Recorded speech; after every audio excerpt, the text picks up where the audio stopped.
Buenas tardes. Somos Javier Puey Abril y yo soy Ramón Gil y somos conservadores del Cabildo de Gran Canaria. Y en este momento trabajamos en Casa de Colón. Bueno, en principio dar las gracias al consorcio por su invitación, especialmente a Emilio, que mostró mucho interés por lo que se podía hacer o lo que veníamos haciendo en materia de protección del patrimonio cultural, ¿no? Vamos a tener que ir un poco deprisa porque al final el coche escoba. Sí.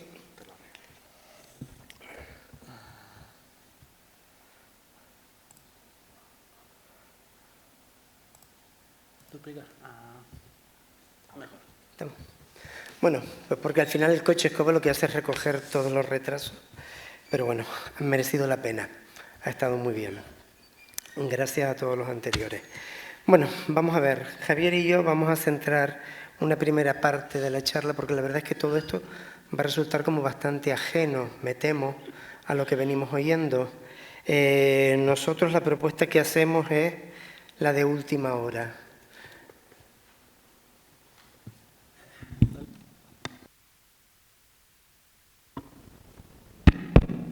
¿Mejor? ¿Así? Nosotros la propuesta que hacemos es la de última hora. Hemos salvado a todas las personas, se ha salvado a todas las personas, se han salvado todos los árboles, se ha salvado el mundo mundial y nos queda nuestro patrimonio cultural. Aquello que al final, al pasar el tiempo, nos va a identificar, aquello con lo que nos reconocemos como pueblo, como sociedad. Ese tipo de historias, al final, desgraciadamente, quedan muchas de las veces olvidadas dentro de edificios que arden sin que hayamos intentado nada. Muchas de las veces es cierto que no lo podemos intentar porque no sabríamos qué salvar de ahí o terminaríamos salvando lo que no tiene interés. En cualquier caso, vamos a hacer un primer recorrido por lo que es la conservación preventiva. Es decir, al igual que todos ustedes están hablando de todos aquellos elementos que propician la prevención para evitar pues, un incendio forestal o de otro tipo. ¿Qué? He pasado diapositivas, pero no. No sé dónde está. Pues la pasas tú. Bueno, pues la paso yo. Entonces, una vez que establecemos todo eso, clarificamos la situación de qué es lo que tenemos que salvar. Porque es verdad que cuando salvamos personas, todas aquellas que estén tienen que ser salvadas. Punto, ya está. Todas las que queden a mano, no discutimos si tiene 20 años o tiene 80. No discutimos nada. Si salvamos un bosque, intentamos salvar el máximo de él, sin discutir si hay partes donde hay un árbol más bonito o nos gusta más la visión de Tejeda desde no sé dónde. Trabajamos donde se puede trabajar y salvamos todo aquello que se puede salvar. En el caso del patrimonio cultural es distinto. Decidimos qué queremos salvar. Porque, entre otras cosas, en Casa de Colón tenemos 5.500 piezas y es materialmente imposible vaciar esa casa si tuviéramos un incendio o tuviéramos una riada. Entonces tenemos que decidir qué vamos a salvar, aunque solamente sea a lo mejor un 10%. Bueno, hice esta pequeña introducción porque vamos a tener que ir corriendo porque toda la parte de conservación preventiva se va a hacer demasiado larga, me temo. ¿El amarillo? Bien, pues vamos allá. Bueno, vamos a ver. El ICOM es un organismo internacional por el cual nos regimos, digamos, que los museos y aquellos profesionales que trabajamos. Ha hecho múltiples definiciones de museo. Esta no es la última, pero sí es una que es bastante breve y clara. El museo es una institución que es permanente, sin fines de lucro, que está al servicio de la sociedad, abierta al público, adquiere, conserva, estudia, expone y difunde el patrimonio material e inmaterial, con distintas finalidades, como son las de estudio, educación o recreo. Eso es lo que pretendemos hacer con este patrimonio, ¿no? Bien, ¿cómo protegemos este patrimonio musealizado? Es decir, el patrimonio que conservamos dentro de las instituciones de los museos. La evolución de estos modelos de protección del patrimonio pasa básicamente porque en un momento determinado empezamos a hablar de lo preventivo. Empezamos a hablar de lo preventivo en distintos ámbitos de nuestra vida, desde la medicina a las emergencias y, por supuesto, al trabajo dentro del museo. El acúmulo de documentación el ámbito de las redes, el ámbito de poder leer un PDF que era de un libro inaccesible que estaba en Londres y no conseguía, pues ha hecho que fluya la información con muchísima más rapidez y podamos llegar a mejores conclusiones y a mejores propuestas. ¿Qué es conservación preventiva? Bien, conservación preventiva es simplemente un modo de trabajar. No aplicas conservación preventiva de 8 a 10 de la mañana y después trabajas o haces otra cosa. Trabajamos, ¿cómo? Trabajamos con el fin de evitar, neutralizar o minimizar cualquier deterioro que pueda sufrir una obra. Pero que pueda sufrir una obra en lo cotidiano, en el día a día. ¿De acuerdo? ¿Cómo lo hacemos? Evaluando, siguiendo y controlando aquellos factores que consideramos de riesgo. Fundamentalmente, después veremos, son múltiples. Hay un autor, Stefan Michalski, que habla de 9 factores de riesgo que inciden en que ese objeto se perpetúe. Al final hemos hecho 40 cosas para perpetuar el objeto y sin embargo va y se nos quema, lo cual es una tragedia. Vamos a ver cómo podemos evitar según qué cosa. Una herramienta fundamental es el catálogo. El catálogo es una herramienta descriptiva que nos va a permitir describir al mínimo una pieza. De dónde procede, cuántos años tiene, cómo está realizada, qué necesidades tiene, cómo la expongo, cómo no la expongo, la puedo mover, no mover, qué es lo que pasa con ella, cuánto dinero vale, qué significación cultural tiene. Todo eso queda en el catálogo. Y a partir de aquí también definiremos los riesgos. Y ahora le cedo la palabra a mi compañero Puyo. Vamos a hacer como una especie de dúo, no humorístico, pero una especie de dúo entre los dos. Y lo vamos a ir un poquito más rápido, porque el intentar conseguir menos tiempo, ¿no? Tengan en cuenta que la conservación preventiva es el método de trabajo, como estaba comentando Ramón, y frente a la conservación preventiva tenemos también la restauración, con lo cual los motivos económicos para trabajar con ese método de trabajo son evidentes. El catálogo es lo que trabajamos nosotros el día a día.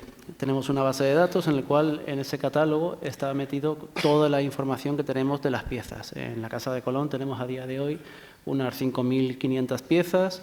En el Cabildo estamos hablando de unas 25 a 35.000 bienes culturales, con lo cual es una cantidad importante de piezas. Y esto tiene una información económica. Estas 5.500 piezas están tasadas en unos 7 millones, casi medio de euros. Con lo cual, aparte de la importancia cultural, hay una importancia económica que hay que resaltar. Esto es nuestro trabajo de día a día, con lo cual tenemos todas las piezas perfectamente descritas, fotografías, número de inventario, numeración propia, todos los componentes, todo lo que trabajamos la conocemos perfectamente, cómo están compuestas, de qué forma, los materiales. Somos los máximos expertos, trabajamos día a día con todas estas piezas. Y, evidentemente, pensar en lo que les pueda pasar en algún momento, una emergencia, algo a estas piezas, pues, evidentemente, nos rompe un poquito el corazón a veces, ¿no? Esto es la parte sentimental. Bien, todo esto se intenta recoger en un plan que es el plan de la conservación preventiva, que vamos a ir, como les comenté, vamos a ir diciendo cositas los dos. Vale. En el plan de conservación preventiva se hace en 2012 y en él se establecen toda una serie de pautas para evitar lo que ya les estaba diciendo, para evitar el deterioro de las piezas. Eso implica que tenemos que evaluar cuáles son los riesgos de las colecciones, también que tenemos que incentivar la eficacia medioambiental de nuestros edificios, porque la humedad, la temperatura, los cambios termohigrométricos son elementos que dificultan muchísimo esa conservación cuando no la ponen en jaque o producen deterioro a veces irreversible. ¿Cómo son los espacios donde tenemos esas colecciones? ¿Cómo vamos a propiciar la idoneidad de esos espacios? Y sobre todo los perfiles profesionales y el ámbito de responsabilidad de estos perfiles profesionales en la custodia de estos bienes.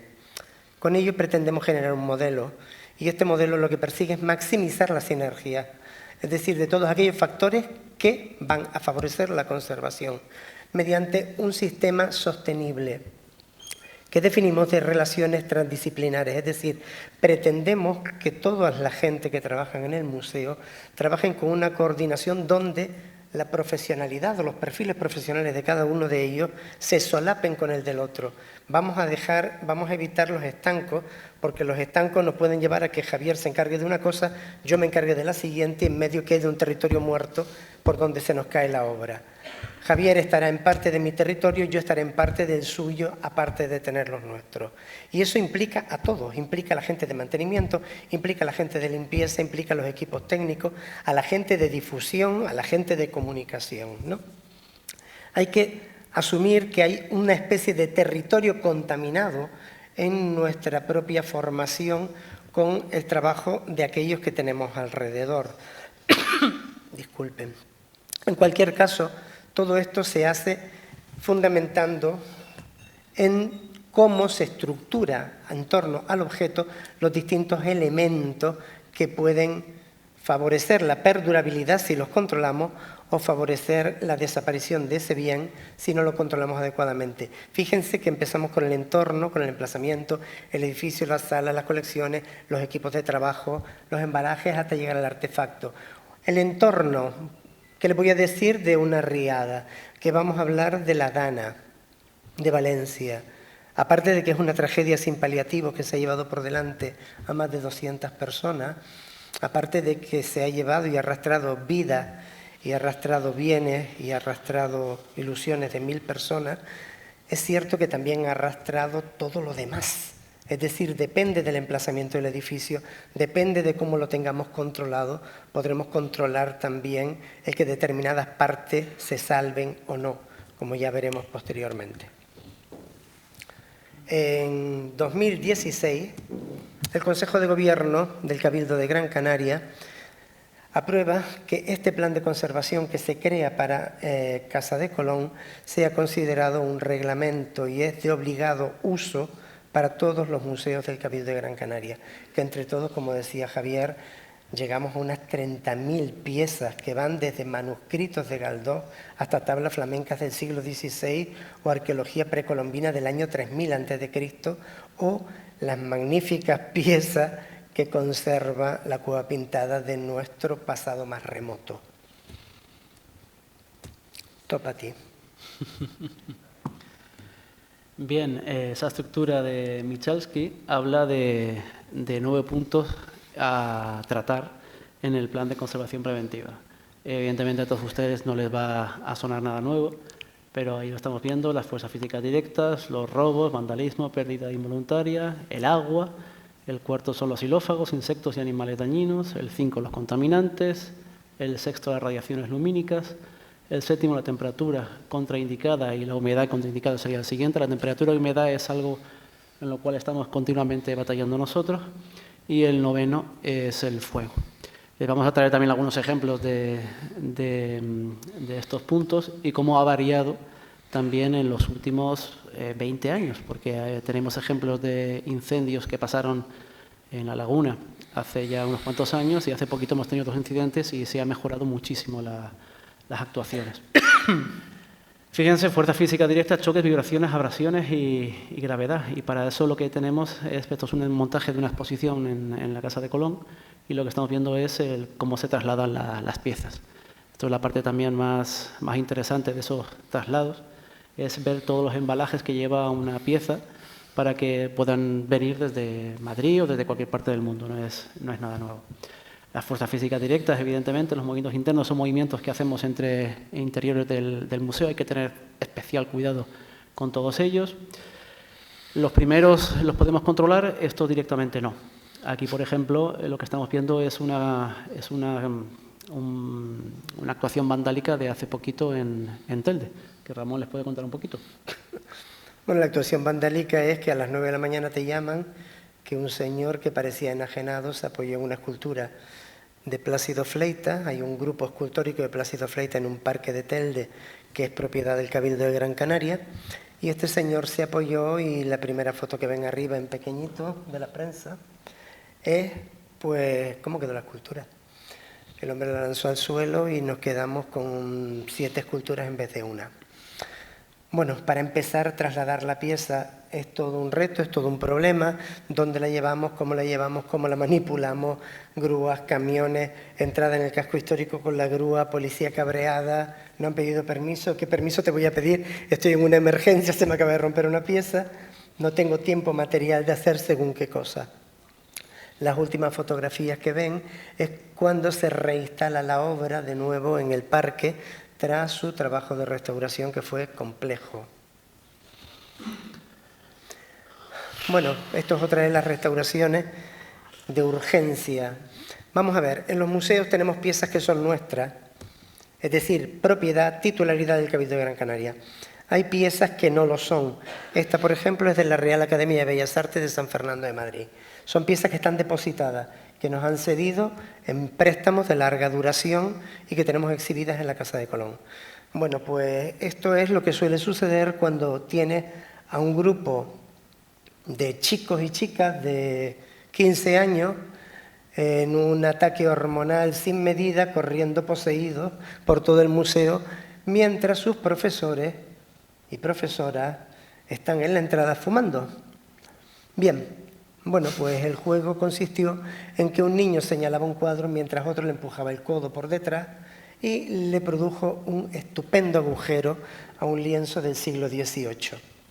Que estaba pintado por delante y por detrás. El pintor había hecho su autorretrato en la parte trasera, con lo cual se exhibía justo en medio de un muro para que se pudiera ver por delante y por detrás. Entonces hay una estupenda grabación de vídeo en el cual se ve a un grupo de turistas viendo el cuadro y de repente una mano sale por en medio del cuadro. Ranga. Hacia afuera. La señora turista, por lo visto, entró en modo pánico cuando vio salir un dedo por en medio de la parte anterior del cuadro, que es un cuadro histórico. Bueno, llamada a las 8 a las 9 de la mañana, a las 10 de la mañana de la directora. Por cierto, parece que ha pasado algo con un cuadro de la academia. Llamé a Javier y le dije, mira, voy para allá, acércate, vamos para allá, porque al parecer ha habido algo. La otra persona que aparece por ahí también es Amparo Caballero, que es la restauradora, a la cual también llamé y nos fuimos para allá. Bueno, hay una serie de imágenes que no se pueden mostrar por la protección de datos, pero hay una parte divertida y es la grabación interna, la grabación de seguridad, conforme íbamos entrando todos en sala y todos entrábamos en modo pánico y veías el agujero en el cuadro. Era algo que no habías previsto que te pudiera suceder. Bien, ¿para qué sirven los protocolos? Para no aplicarlos jamás, salvo cuando te toca aplicarlos. ¿Qué hicimos? Bueno, pues lo que se supone que habíamos leído en tantos libros que se debía hacer. Descolgamos la pieza, la pusimos en el suelo, la estabilizamos, buscamos los fragmentos, lo volvimos a colocar en su lugar ya, porque en cuanto pasa el tiempo, la tensión del lienzo hace que el agujero comience a deformarse y que lo que tú quieres poner en ese lugar ya no entra. Entonces, todas esas decisiones las tomas un sábado, asumes la responsabilidad de tomarlas porque no puedes hablar con los propietarios. Y si tenemos en cuenta que en un depósito no puedes descolgar el cuadro de la pared sin hablar con el propietario, imagínense toda esta tropa de decisiones que tuvimos que tomar entre los tres, entre Amparo, Javier y yo, porque no había opción a esperar. Lo cierto es que lo hicimos y lo cierto es que no debimos hacerlo del todo mal, porque el seguro el lunes, que era AXA, la aseguradora que cubría la pieza, nos dijo que el informe que habríamos entregado el lunes, acompañado de más de 160 fotos de todo el proceso, de cada movimiento que se hizo, era el mejor de los 20 informes que tenía sobre la mesa, sobre 20 incidentes que estaban sucediendo en ese momento en España. Luego, si tenemos protocolos y tenemos a personal formado, somos capaces de hacer lo que hay que hacer en cada momento. Bueno, vamos a ir más rápido. Lo que están viendo aquí es uno de los males que hay en muchos museos. Lo que están viendo aquí es el Louvre en París y hay una crecida del Sena, evidentemente, y hay un problema muy serio con los depósitos. Los depósitos de los museos generalmente suelen estar bajo tierra, en los sótanos o en el -1 o en el -2.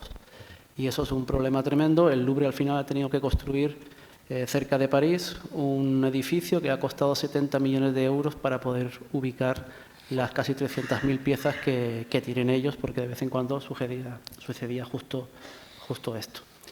Los insectos y los animales dañinos, pues están viendo aquí, tenemos un problema serio con los xilófagos. De ahí la estanqueidad buscada en el desarrollo de los museos y las cámaras de anoxia que tenemos y demás, pero eso es un serio problema que tenemos en Canarias. Y aquí están viendo también una parte del depósito, pues una vez que está ordenada y otra vez que está pues un poco menos ordenada, pero menos que lo vieran. Evidentemente la radiación lumínica también es otro factor importante. Con las luces LED a día de hoy pues hemos podido solventar gran parte de este problema y evidentemente la calidad de iluminación de los museos pues ha mejorado muchísimo. Y ya terminando con esta parte, por la temperatura y la humedad relativa contraindicada, pues tiene una serie de problemas son los elementos constructivos de las piezas. No hace falta entrar, vamos a ir un poquito más rápido para acabar evidentemente con el fuego. Y lo que están viendo son unos sistemas que tenemos en la Casa de Colón. Muy bien.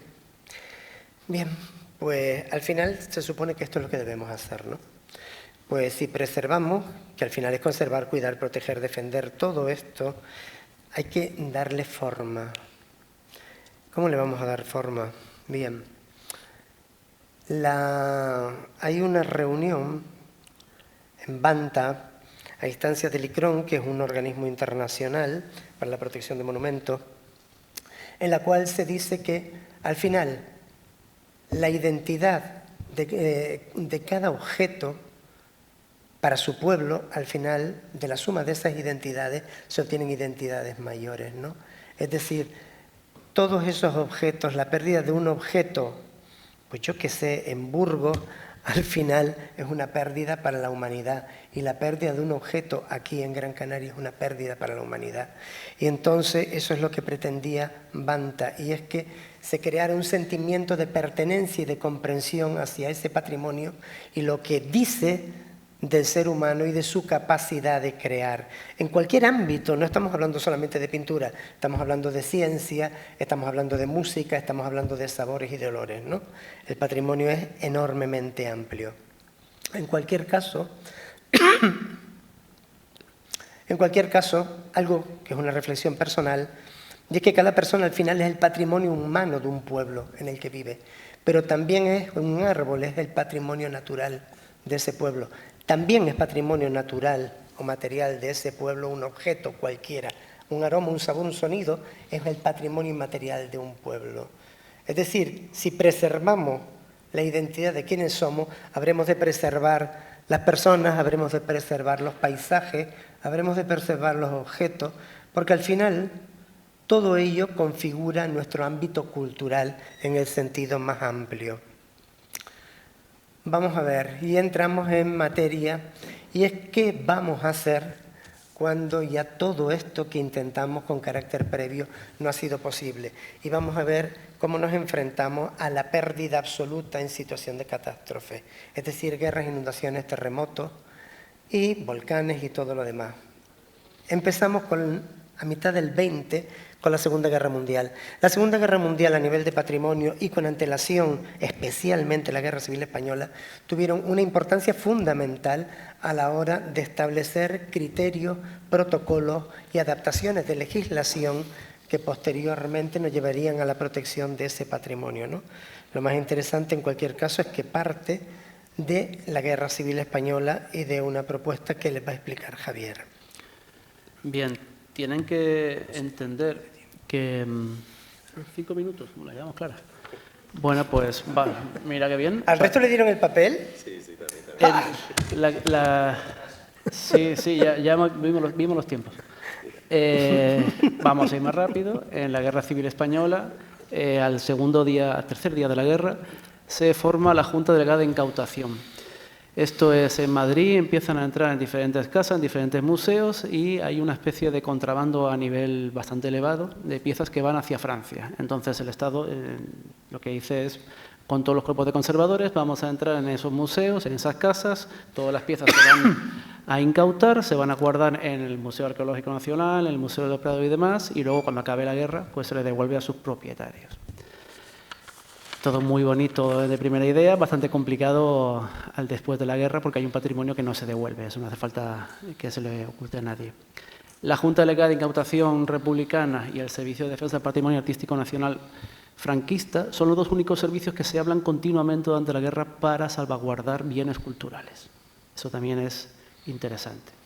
Acuérdense que el Prado se desmonta por completo, se lleva a Valencia y acabará en Bruselas para posteriormente devolverse. Pero todo este esfuerzo que se va haciendo es coger cada pieza, inventariarla, ponerle una etiqueta, un número, de dónde venía, y todo eso se conserva a día de hoy. Esos libritos que están viendo ahí, eso está en el Instituto de Patrimonio Cultural Español, en el cual te dice qué pieza ha salido de qué casa, en qué momento y qué número de registro a día de hoy. Por eso se puede hacer una reconstrucción de la historia hacia atrás. Eso no surge en la Segunda Guerra Mundial, surge en la Guerra Civil Española, evidentemente, por el cuerpo de conservadores y conservadoras, que luego se verá refrendado en la Segunda Guerra Mundial. Acuérdense que, seguro que han visto una película, hay una película por ahí de George Clooney que se llama Monuments Men, que habla de todo esto. Es gente que va metida dentro del ejército, que se dedica a intentar salvaguardar algún bien cultural, y si tenemos que pasar por en medio de un puente que es romano, pues igual no intentemos no cargarlo, y cosas así parecidas, ¿no? Y luego fueron evidentemente buscando piezas que los nazis habían sacado de París, como es todo esto, y que luego van intentando ellos buscarlos por las minas. Aquí quería hacer una reflexión que ya habíamos hablado Javier y yo también, porque nos puede venir bien. Vamos a ver, una vez que decidamos qué piezas vamos a salvar, es un caso porque además lo ven perfectamente la magnitud de los marcos o la magnitud de según qué cosa. En París, el vaciamiento del Louvre se produce bajo el armisticio firmado por el gobierno colaboracionista de Vichy, que decide colaborar con Alemania, la Alemania nazi, a cambio de salvaguardar la piel. Bien, fue de las pocas ciudades que no fue bombardeada, pero los alemanes tenían una tendencia natural a llevarse de todas las ciudades que ocupaban todo su patrimonio cultural. Los franceses, pues sabiendo que eso iba a suceder sí o sí, lo que hicieron fue vaciar el Louvre en previsión antes de que llegaran los alemanes. Lo que ven saliendo por ahí, que traslada a la gente como buenamente puede y mete en un camión destartalado, es la balsa de la Medusa. Es una pieza descomunal, extraordinaria y que tiene unas medidas brutales.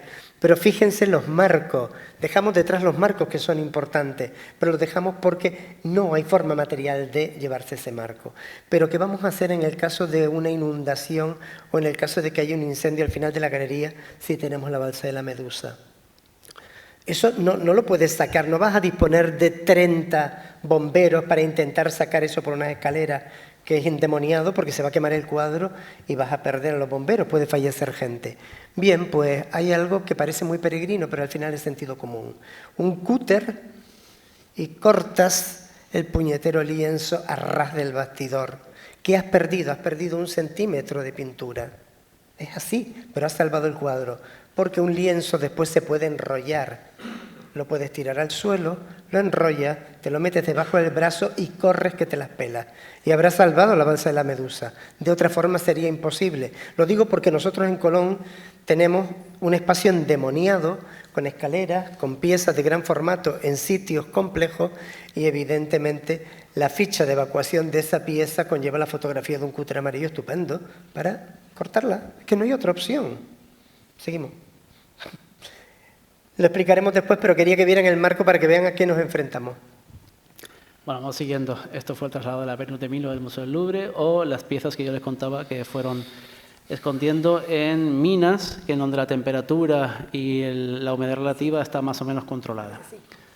Los 5 minutos van a ser rápidos.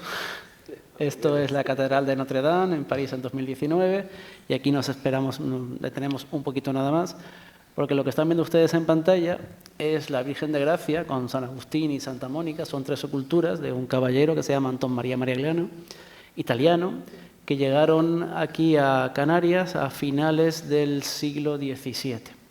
Es de madera policromada, espectacular, es unas grafías en negro maravillosas.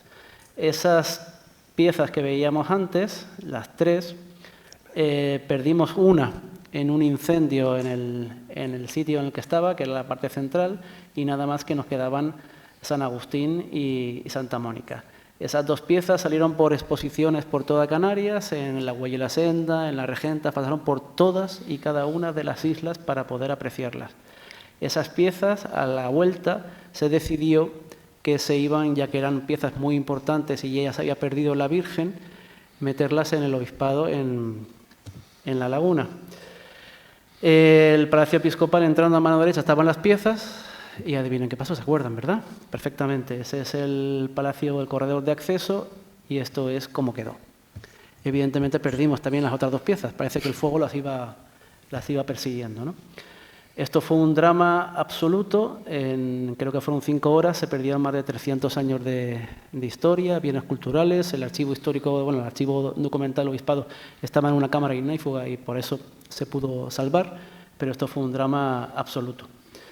Hace poquito, ya han pasado unos años, tuvimos algo parecido en el Ateneo, en La Laguna, en 2019. Acuérdense que era un incendio en la parte superior.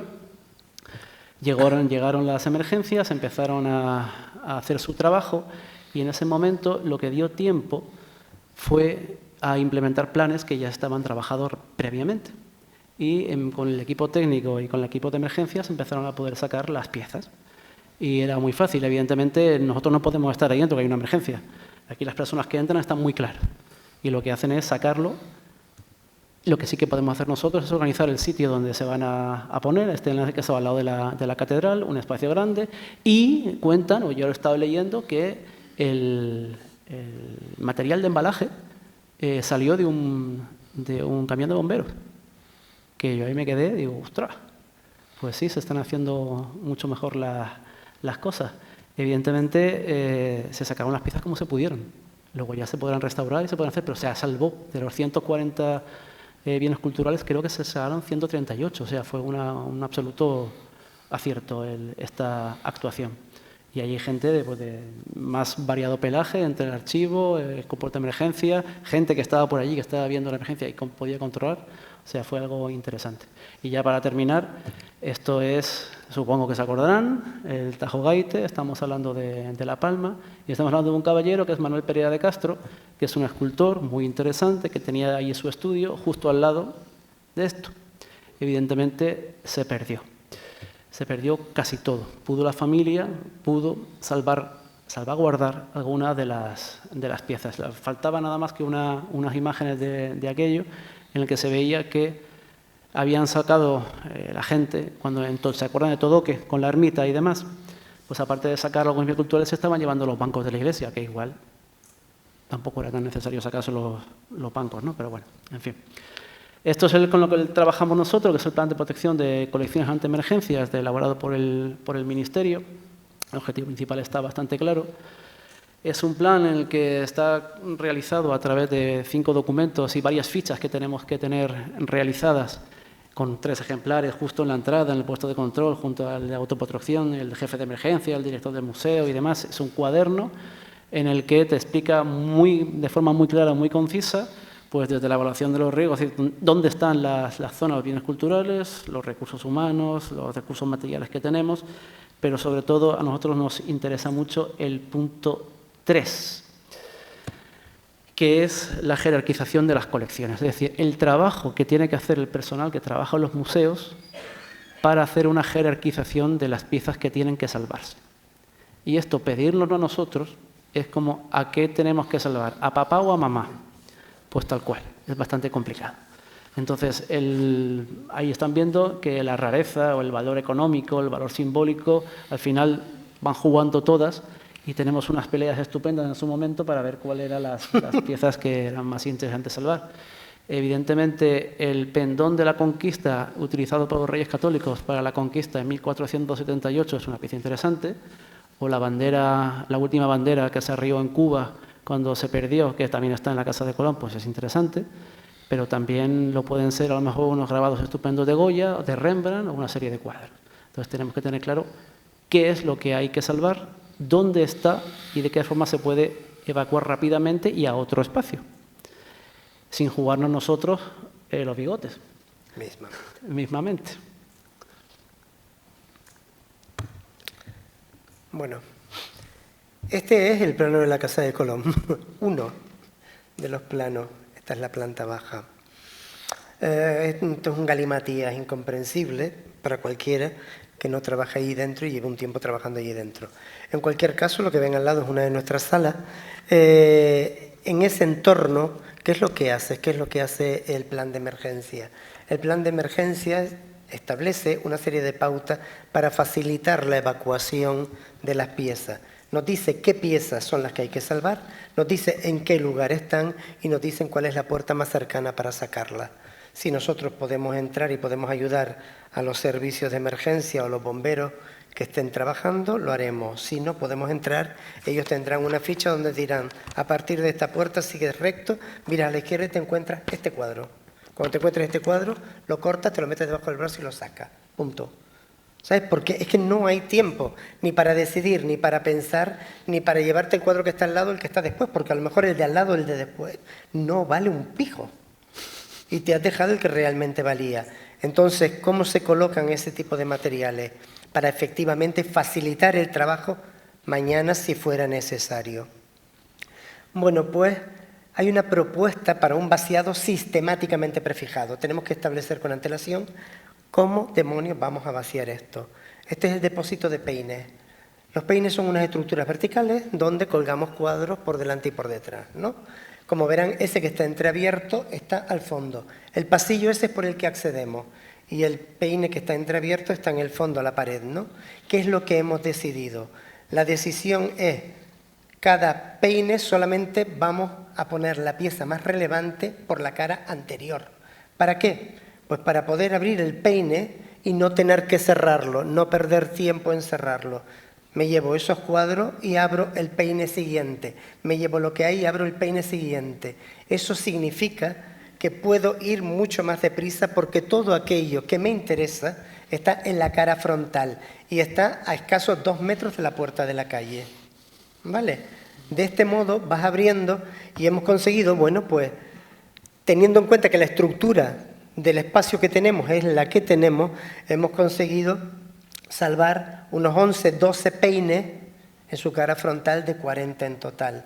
¿Qué hacemos? Al final, cuando hemos abierto todos los peines, nos encontramos con este último pasillo que salimos hacia acá, ¿no? Pero aún todavía podríamos abrir un peine más, que nos dejaría un pasillo estrecho y nos llevaríamos lo último. Que resulta que, mira tú por dónde tenemos más tiempo, pues cerramos peines y ya vamos viendo qué sacamos de la parte de atrás, pero de entrada no. Lo mismo es con esta otra área que es de estantería. En las zonas de estantería, como verán, está todo perfectamente dispuesto, ordenado, colocado y demás. Todo eso que ven en unos paquetitos que están, pues, ¿por dónde? Por allá. Arriba, en la parte superior, por encima de la escultura de madera, es una colección absolutamente singular de estampas. Está a medio metro de la puerta. Hacia adentro del depósito camina como 8 o 10 metros. Conforme te vas adentrando, va perdiendo relevancia lo que hemos guardado. ¿De acuerdo? Ahí está lo más relevante. Y ahí están las estampas. Son los Goya. Sí. Son Goya. Rembrandt, Goya, cuestiones de ese calado. Y aquí tenemos, por ejemplo, la colección de cartografía que tiene la Casa de Colón, con mapas que relacionan a Canarias o que sitúan a Canarias en el contexto del Atlántico desde el siglo XV hasta el siglo XX. Tenemos una cartoteca de 100 y pico piezas, después tenemos grabadoras, un total de más de 700 obras sobre papel. ¿Qué hacemos? Bueno, pues el primer planero que nos interesa está el que más cerca de la puerta está. El primer cajón que me interesa es el que más arriba está y más fácil de sacar. ¿Qué voy a hacer? Saco el cajón, desengancho el cajón y me llevo el cajón. Y mientras tanto otro grupo desengancha el siguiente.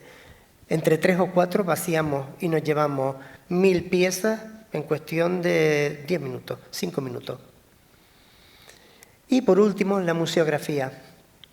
Es decir, esto es una tabla flamenca, es posiblemente de las piezas de mayor valor económico y cultural para nosotros. Esta pieza se encarga por un señor que vive aquí en el siglo XVI para decorar una iglesia aquí. Y como ese señor es flamenco, la encarga para Canarias y la encarga en Flandes, porque ese era su gusto. Encarga 4 tablas. Son extraordinarias, están pintadas por delante y por detrás. Están montadas sobre una estructura que en total, en conjunto, el marco que tienen, que ven ustedes ahí oscuro, es un marco caja blindado, específico para la humedad y la temperatura, control de la pieza y tal. El conjunto debe pesar como unos 100 kilos. Está en una segunda planta. Ahora le decimos a todo el cuerpo de bomberos que queremos salvar esto. Vamos a ver, esto es irracional, es absurdo. ¿Qué hicimos? Bueno, pues recondujimos la museografía. Como ven, hay como una pequeña rayita ahí en medio al final del plinto y esa rayita resulta que la podemos abrir, la podemos levantar. ¿Ven? Al final lo podemos quitar, es como una especie de collar. Una vez que hayamos quitado ese collar, ahí hay una lengüeta en forma de L que nos sirve para sujetar la pieza. Al otro lado hay un tornillo. Quitas ese tornillo, tiras y sacas de la L y ya tienes la pieza en tu mano. Entre dos personas se la pueden llevar. De la otra manera la habríamos perdido. Todo ese tipo de cosas tienes que hacerlas y tienes que idearlas y tienes que dejar constancia en la ficha para que el personal de emergencias que va a entrar, si no puede ser tú, lo vea rápidamente, lo entienda rápidamente y pueda decidir o hacer, bueno, pueda hacer lo que tú en un momento determinado decidiste. Y esto ya, teniendo en cuenta que se ha sectorizado la emergencia, no te podemos trabajar por un área y esas cosillas, pero bueno, esto ya... Bien, y esto ya es lo último y acabamos con esto. Esto es el MUBEA. Esto lo que van a ver es un anticipo. El Museo de Bellas Artes del Cabildo de Gran Canaria se abrirá el año que viene. La arquitectura ya está más o menos terminada y aquí lo que hemos podido hacer es un grupo de técnicos dialogar con la parte de arquitectura. Nos odiamos cordialmente, bien. Y entonces hemos decidido, entre todos, que el depósito sería una mala idea volver a ubicarlo en un sótano y que igual es mejor ubicarlo en la parte alta, en este caso en la primera planta, y que no pase aguas ni otras conducciones por en medio y demás. Entonces tenemos, esta es el interior del patio 1. Arriba tenemos un fantástico depósito que está sin usar a día de hoy, con los peines, las planeras, parte volumétrica, todo tremendamente accesible para poder sacar todo. Esto es el taller de restauración. Pensado también en ese futuro recorrido que puede hacer una pieza para poder evacuarla del espacio. Con lo cual esperemos nunca tener que usarlo de esa forma, pero ya por lo menos está pensado de esa forma. Nada más, no le aburrimos más. Muchas gracias.